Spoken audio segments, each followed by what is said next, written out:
Assalamualaikum warahmatullahi wabarakatuh. Halo, nama saya Desi Permatasari. Saya dari kelas E4. NPM saya 101202443E. Di sini saya akan mempresentasikan mata kuliah akuntansi manajemen. Selamat menyimak.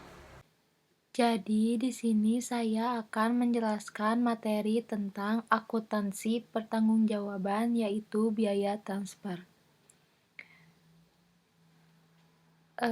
Sebelum itu, pengertiannya dulu. Akuntansi pertanggungjawaban menurut Hansen Mowen tahun 2005 116.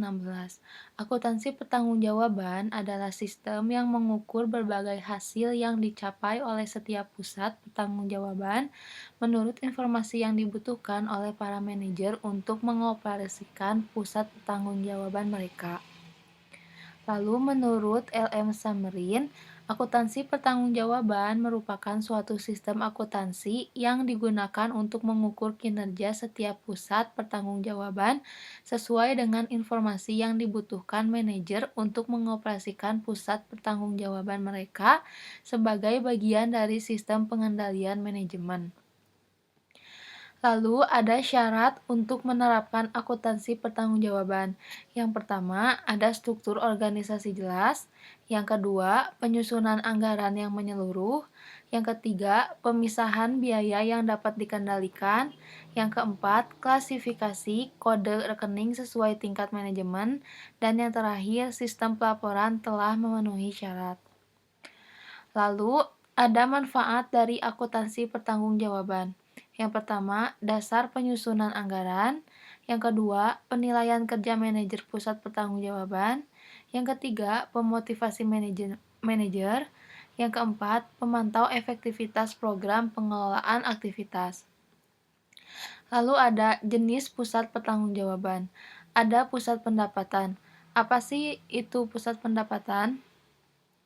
Pusat pendapatan adalah pusat pertanggungjawaban yang keluarannya dapat diukur dengan satuan moneter, sedangkan masukannya tidak.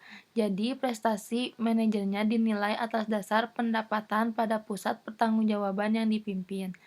Namun, berdasar hal tersebut, pengukuran prestasi manajer pusat pendapatan yang hanya berdasarkan tingkat penjualan dipandang terlalu sempit, sehingga pengukuran itu perlu ditambah dengan penilaian prestasi atas dasar laba atau kontribusi laba bruto, yaitu dengan menganalisis laba kotor dengan laba bruto yang diharapkan atau dianggarkan.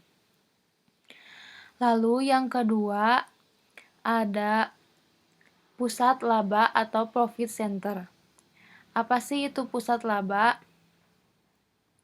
Pusat laba adalah pusat pertanggungjawaban di mana baik masukan biaya yang dikonsumsi maupun keluarannya pendapatan yang berhasil dicapai dapat diukur satuan moneter. Selisih antara pendapatan dengan biaya adalah laba yang diperoleh atau rugi yang diderita.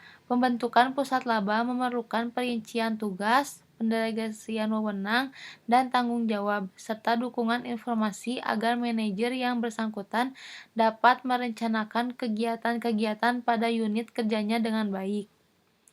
Lalu yang ketiga, ada pusat biaya atau cost center. Apa sih itu pusat biaya? Pusat biaya adalah pusat pertanggungjawaban yang oleh sistem pengendalian manajemen masukannya diukur dalam satuan moneter, sedangkan keluarannya tidak diukur dalam satuan moneter, sebagai contoh yaitu bagian produksi. Lalu yang keempat ada pusat investasi atau investment center. Apa sih itu pusat investasi? Pusat investasi merupakan pusat pertanggungjawaban yang paling luas. Karenanya, manajer berwenang dalam mengendalikan pendapatan dan biayanya, baik biaya operasi maupun biaya yang timbul sehubungan dengan usaha, memperoleh sumber daya, dan menentukan barang modal yang akan dibeli. Masalah utama dalam sebuah pusat investasi adalah apakah laba yang diperoleh sebanding dengan modal yang diinvestasikan. Manajemen pusat investasi diharapkan memperoleh laba sebesar jumlah yang ditetapkan untuk setiap nilai rupiah yang diinvestasikan. Prestasi pusat investasi ini diukur dengan menilai tingkat residual income maupun tingkat return on investment. Lalu selanjutnya, saya akan menjelaskan biaya transfer. Apa sih itu biaya transfer? Biaya transfer adalah biaya perpindahan barang atau jasa yang dipertukarkan antara unit-unit atau antar pusat pertanggungjawaban dalam suatu organisasi. Biaya transfer meliputi biaya perpindahan barang atau jasa antar pusat biaya, pusat pendapatan maupun pusat laba. Lalu, tujuan biaya transfer itu apa sih? Yang pertama, untuk memberikan informasi relevan pada setiap pusat laba dalam menentukan biaya transfer. Yang kedua, untuk memotivasi manajer pusat laba pengirim, pusat laba penerima, dan kantor pusat dalam membuat keputusan yang tepat. Yang ketiga, untuk menyajikan laporan laba setiap divisi yang secara layak mengukur prestasi divisi. Lalu yang selanjutnya saya akan menjelaskan penentuan harga transfer. Penentuan harga transfer berkaitan dengan harga yang dibebankan dalam suatu transfer barang atau jasa antara dua divisi dalam satu perusahaan, dari divisi penambangan, lalu divisi pengolahan, dan divisi manufaktur. Lalu ada metode penentuan biaya transfer. Yang pertama ada metode harga pasar. Harga transfer menurut harga pasar ada dua kondisi. Yang pertama, harga pasar perantara ditentukan dengan baik atau harga pasar sama dengan biaya variabel ditambah margin kontribusi yang hilang. Lalu ada harga berubah di pasar perantara karena ada pemasok menawarkan harga yang lebih murah. Solusinya tergantung kapasitas produksi. Lalu yang kedua ada metode harga pokok. Harga transfer menurut harga pokok yaitu harga pokok variabel persatuan ditambah margin kontribusi yang dikorbankan divisi penjual akibat penghentian penjualan. Lalu yang ketiga, metode harga yang dirundingkan. Harga pasar yang didamaikan. Yang pertama, harga pasar perantara menunjukkan batas teratas bagi biaya yang dibebankan pada transfer antar divisi. Lalu, harga transfer sama dengan biaya variabel ditambah margin kontribusi yang hilang.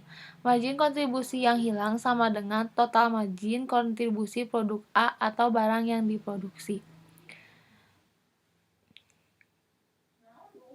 Terima kasih.